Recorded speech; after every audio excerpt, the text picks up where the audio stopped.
다음으로 강지원 보건사회연구원 단장님의 발표가 있겠습니다. 정작 필요한 사람은 못 받고 못 쓰는 복지 예산들 주제로 발제해 주십니다. 안녕하세요. 한국보건사회연구원 강지원이라고 합니다. 오늘 제가 발표를 맡은 부분은 사회복지 서비스 전달 체계 쟁점과 과제인데요.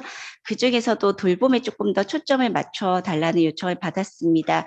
사실 이 주제가 조금 복잡한데 대상별로 다르고 사업별로 다 다르고 부처별로도 전달체가 다르기 때문에 한 번에 효과적으로 설명을 드리기가 조금 어려운 부분이 있었습니다. 그래서 조금 돌봄에 초점을 맞추었고요. 사회복지 서비스의 전달체계 쟁점은 사실은 크게 4가지일 거고 여기 계시는 의원님들 다 잘 알고 계실 거라고 생각됩니다. 첫 번째는 부처별로 사업별로 전달체가 제각각 운영된다는 거고요. 두 번째는 국고부조 사업으로 이루어지는 경우에 지자체의 매칭비 부담이 크다는 부분입니다. 그런데 우리는 이제 매칭비 부담이 서울 외 나머지 지역을 동일하게 하기 때문에 노인 인구가 많아도 아동 전달 체계를 세워야 되고 아동 인구가 많아도 노인 전달 체계를 형평에 맞게 세운다라는 목적으로 현재는 모든 지방자치단체에 의무적으로 부과하는 방식이기 때문에 전달체계 운영이나 매칭비에 대한 부담이 큰 편입니다. 세 번째는 이런 돌봄과 관련해서 일자리가 굉장히 저임금 일자리고 여성 중심으로 타겟팅되고 있는 일자리라는 거고요. 네 번째는 시설의 운영비가 포괄적으로 지원되기 때문에 인건비를 분리하지 않고 있고 인건비는 최저임금 수준에서 지금 계속 유지되고 있는 것이 지금까지의 현실이라고 볼 수 있습니다. 이 부분에 조금 근거를 가지고 한번 설명을 드려보고자 합니다. 여성이 노동시장을 이탈하는 요인들이 가장 중요한 요인들은 출산과 돌봄이라는 부분은 뭐 사회적으로 많이 얘기가 되고 있는데요. 결혼 때문에 노동시장을 이탈하는 비율이 53.1%인데 나머지는 사실은 다 돌봄입니다. 임신, 출산, 가족 돌봄, 자녀 육아가 다 돌봄에 해당하는 부분인데요. 그러니까 경력단절을 하는 여성들의 일자리를 그만두는 게 결혼할 때 이미 노동시장에서 이탈을 압력을 받기도 하고 그 외 돌봄 때문에 어쩔 수 없이 그만두는 경우들이 늘어나고 있습니다. 그 다음으로 말씀드리고 싶은 부분은 사실은 출산 부분 조금 더 말씀을 드리면 앞에서도 말씀하셨지만 고용보험이나 일가족 양립 지원 사업이 있기 때문에 제도가 없는 것은 아닙니다. 전 세계 OECD 국가들하고 비교해도 우리나라의 제도가 나쁘지는 않아요. 다만 제도의 이용률이 차이가 있습니다. 제도가 있냐 없냐라고 의원님들께서 묻는다면 다 있습니다. 제도를 쓰는 사람이 얼마나 되냐 커버리지 문제라고 볼 수가 있고요. 특히 우리나라의 경우에는 고용보험 가입자 자체의 비중이 워낙 낮기 때문에 고용보험 기금에서 이 산전의 휴가나 육아휴직을 사용하는 부담은 여전히 크게 존재할 수밖에 없습니다. 다음으로 말씀드릴 부분은 그러면 이제 돌봄과 관련된 부분은 어떤지 현황에 대한 얘기인데요. 미취학 아동에 대한 유아교육 보육은 앞서 말씀하신 것처럼 상당히 보편적으로 확대되어 왔습니다. 그래서 지금은 보육시설을 이용하지 않는 경우에 그 돌봄까지 포함한다면 양육수당을 받는 것까지 포함한다면 우리나라 미취학 아동에 대한 유아교육 및 보육 서비스는 100%를 초과하고 있습니다. 수당을 받으면서 시간제 돌봄을 이용할 수 있기 때문인데요. 그래서 이제 그 유아교육과 보육에서는 관심이 국공립시설의 확충과 같은 돌봄 서비스의 질에 초점을 맞춘다면 초등학교 저학년을 대상으로 하는 방과 후 돌봄은 여전히 공급 자체가 부족한 상황입니다.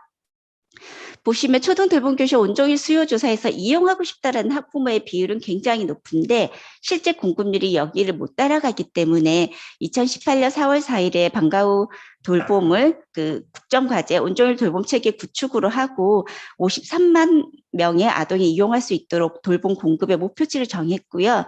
지금 계속적으로 확대해 나가고 있는 추세이고 상당 부분 성과는 있었습니다.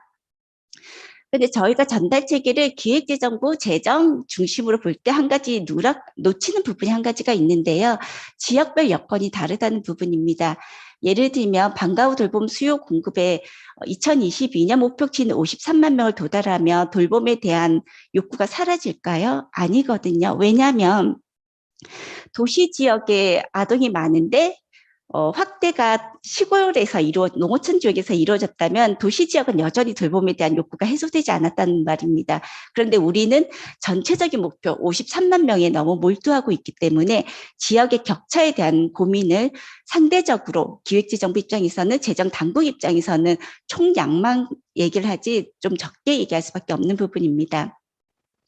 전국 지도는 아동이고요. 오른쪽에 있는 지도는 고령자 돌봄인데 제가 이 말씀을 같이 드리는 이유가 농어촌 지역에 가면 고령자 인구랑 아동 인구가 거의 트레이드 오프 상태이기 때문에 아동만 강조한다고 해서 저는 아동 돌봄을 하기 때문에 아동 돌봄 돈 더 주세요라고 얘기하고 싶지만 어떤 지역에서는 고령자가 더 필수 불가결한 서비스를 제공해야 되는 필요도 있습니다. 그래서 말씀드리고 싶은 부분은 지역별로 수요와 공급이 다르기 때문에 이 부분을 얼마만큼 조정할까의 중요성도 있다는 말씀이고요. 그 부분을 조금 더 설명드린 부분이 요 네모 부분인데요. 저희가 기초자치단체 229개를 기준으로 4개 유형으로 나누어 보면은 크게 이제 나누어지는데 노인 인구 비율이나 아동 인구 비율의 격차가 굉장히 크게 나타납니다. 그런데 우리가 중앙부처에서 신규 사업을 추진할 때 이런 지역의 요건을 고려하냐라고 한다면 사실 고려하지 않고 있어요. 국가균형발전위원회에서도 계속 권고를 하고 있지만 중앙부처가 사업을 설계할 때 총량으로만 재정을 따오기 때문에 지역 간 격차를 고려하지 않는 경우가 아직까지 좀 많고요. 새로운 사업을 시작하려고 할 때 지역의 요건은 고려하지 않으니까 계속 새로운 전달 체계를 얘기합니다. 예를 들면 A라는 사업이 신규 사업이 될 때 유사한 BCDE가 있는데 BCDE를 얘기하지 않고 A라는 사업을 위한 별도 전달 체계, 그래서 이제 산출량을 결정하게 되죠.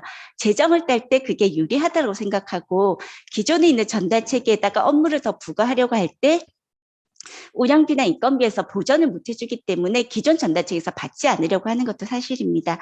그래서 저는 중앙부처의 신규 사업 추진할 때 지역의 여건을 고려하는 게 중요하고 두 번째는 기존 사업과의 유사 중복에 대한 조정도 여전히 중요하다고 생각합니다. 다만 이러한 조정이 물리적인 조정이 아니라 전체 국가 재정을 얼마나 효과적으로 효율적으로 쓸 수 있느냐를 생각할 때 지자체가 전달 체계를 유연하고 탄력적으로 운영할 수 있는 여지를 줄 필요가 있다고 생각을 합니다.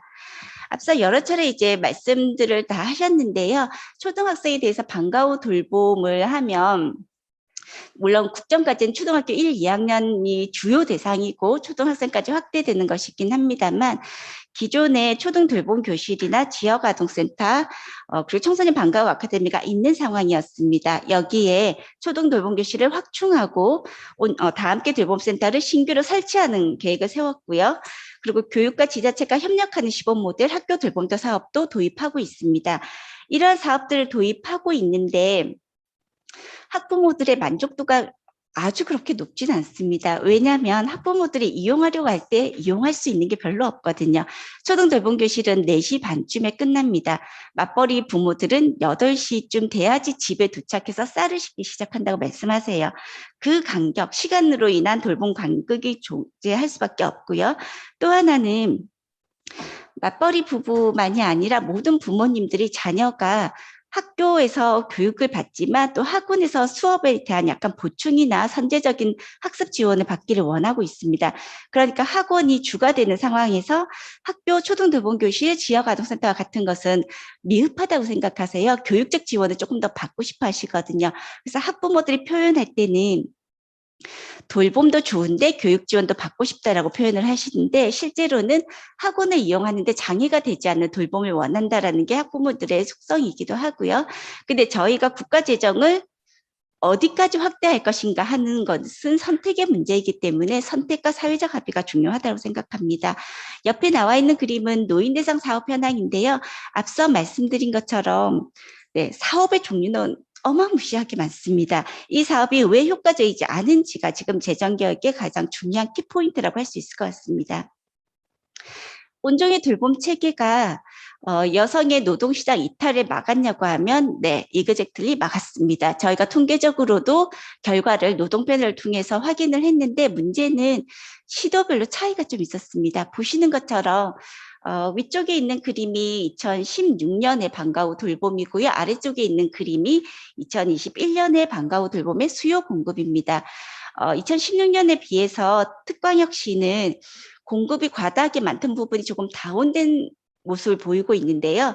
어떤 적정하게 조정됐다라고 보여지느냐 하면 그건 아니라고 생각됩니다. 이 얘기를 말씀드리는 이유가 앞에서도 계속 말씀하셨는데 지방교육재정교부금으로 들어간 돈이 어떻게 쓰였는지에 대해서 확인하는 사람이 없습니다. 교육부가 자료를 주지 않으면 저희가 확인할 수 없고요. 이 자료가 그래서 해석의 주의가 필요한데요. 2016년도에는 저희가 한 땀 한 땀 초등학교 시도교육청 자료들을 긁어 모아서 저희가 수요 공급을 추계했던 거고 2021년은 교육부로부터 받은 자료입니다. 공급이 오히려 줄어든 것처럼 착시 효과가 있는데요. 이 부분이 교육부가 얼마 전에 발표했던 공급량 29만 개가 사실일 겁니다. 거짓말은 아닐 거예요. 그런데 교실은 있으나 아동이 없습니다. 그래서 정보24 홈페이지에 공개된 초등돌봄교실 운영 현황을 기준으로 저희가 수요 공급 분석을 했는데요. 교육부 발표는 29만 개 공급이 됐다. 하지만 정보24에 나와 있는 초등돌봄교실을 운영하는 학교의 정원의 합산은 6만 5천 명입니다. 코로나19 때문에 돌봄교실을 운영하지 않을 수도 있습니다. 하지만 교육부에 저희가 확인했을 때 공급량과 이용 사이에는 간극이 있고 우리는 이용량을 확인하지 않는다. 우리는 돌봄에 대한 교실을 얼마나 공급했는지만 시도교육청으로부터 취합한 자료이다라고 표현을 하고 있습니다. 엄마들이 이용하고자 할 때 돌봄교실이 없는 이유 중에 하나는 분명히 이 부분도 있을 텐데요. 정확한 통계가 공개되지 않는다면 그 공개되지 않는 통계의 전달 체계에 재정 지원이 이루어지면 안 된다는 게 사실 제가 생각하는 부분입니다. 반면에 시도지역 보시면 2016년도에는 수요 공급에 상관없이 어떤 지자체장의 개인기가 굉장히 많이 작용을 했었습니다. 그런데 아래쪽에 2021년에 보시면 수요와 공급이 비례적으로 이제 발달하는 모습을 확대된 모습을 볼 수가 있는데요. 이 부분이 저희가 원래 정책이 달성하려고 했던 목표입니다. 그런데 특권역시보다 도지역이 더 잘 될 수 있었던 부분은 사실은 초등돌봄교실에 유휴교실이 있었기 때문에 가능하기도 했었고요. 상대적으로 아동수가 줄어들다 보니까 교실이 노는 교실들이 남아 있었다는 것도 큽니다. 그러니까 도시 지역의 초등돌봄교실이 공급이 부족한 이유는 실제로는 교실의 부족분도 있기 때문에 저희가 너무 단정적으로 노력이 부족하다고 말할 수는 없지만 적어도 공급량과 이용량 사이의 차이에 대해서는 교육부가 소명해야 될 필요가 있다고 생각을 합니다. 또 하나 말씀드리고 싶은 부분은 온종일 돌봄 체계를 구축하면서 저희가 목표치에 맞게 53만을 향해서 달려가고 있는데요. 이 수치를 계속 유지할 거냐에 대해서는 약간의 의문점들이 학자들 사이에 있습니다. 왜냐하면 초등학교 1, 2학년 2030년이 되면 아동 인구 감소로 44만 정도에 불과한데 53만이라는 이 목표치는 인구 추계상 2017년, 18년에 가장 인구가 정점에 있을 때, 아동 인구가 정점에 있을 때 기준으로 목표치를 작성을 한 겁니다.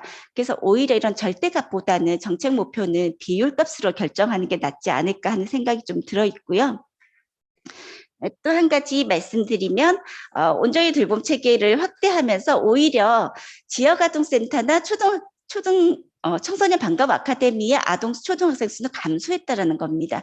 이건 초등돌봄 교실이 4시 반까지 운영한다고 말씀드렸는데 이후에 지역으로 밀어버리는 효과가 있는 거고요. 그렇게 되면 정원 한 자리를 차지하고 있기 때문에 다른 아이들이 꼭 필요한 아동이 이용하지 못한다라는 뜻이기도 합니다. 그래서 코로나의 상황도 돌봄이 굉장히 차이가 크게 나타나는데요. 고용원이 있는 자영업자가 소득이 급감했고 돌봄 부담도 자영업자들한테 굉장히 더 높게 나타납니다. 왜냐하면 고용보험을 활용해서 저희가 휴직 같은 걸 할 수가 없기 때문에 저희가 이 부분에 대한 문제 제기가 한 가지가 있고요. 그래서 저희가 제안하는 부분은 사실은 이제 돌봄을 전반적으로 안전망 개념으로 완전히 바꾸자라는 개념입니다. 그래서 집안에서 자녀를 양육하는 전업주부일 경우라도 돌봄과 관련된 전문적인 서비스라든지 프로그램을 집으로 보낼 필요가 있는 거고요. 시설은 보다 안전하게 확대해야 될 필요성 여전히 있습니다. 그리고 시간이 필요한 아동과 전체가 필요한 아동이 있기 때문에 이걸 효과적으로 효율적으로 잘 활용하기 위해서는 결국은 지역이 중심이 돼야 된다라는 게 저희가 말씀드리고자 하는 가장 중요한 쟁점이라고 할 수 있습니다. 마지막으로 한 가지 슬라이드만 말씀드리려고 하는데요. 지금까지 중앙부처의 전달체계는 매 사업마다 저렇게 시도교육청 단위학교, 복지부 시도시공부와 같은 사업별 전달체계를 각각으로 운영하게 만들었습니다. 그러니까 적은 예산으로 나눠먹기를 할 수밖에 없고 나눠먹기라니까 운영비를 늘리지 않는 방식으로 자꾸만 진행을 하게 되는데요. 오른쪽에 있는 지역 단위 전달체계처럼 여러 개의 지역 단위 전달체계 중에서 쓸 수 있는, 활용할 수 있는 여건을 지방자치단체에다 준다면 이때의 이야기 조금 달라질 겁니다. 예를 들면 어떤 지역은 지역아동센터 비율이 굉장히 높은데 다학교 교복센터를 설치하지 않는다라고 구박을 받게 되거든요. 그게 아니라 센터가 센터의 이름이 중요하지 않다. 우리 센터로부터 아동에게 공급하는 게 중요하다라고 관점을 조금만 바꾼다면 저희가 하나하나의 전달체계를 얼마나 많이 만들 거냐보다는 조금 더 효율적으로 지방자치단체가 활용할 수 있는 여지와 재정적인 운용이 좀 줄 수 있을 것 같은 생각이 듭니다.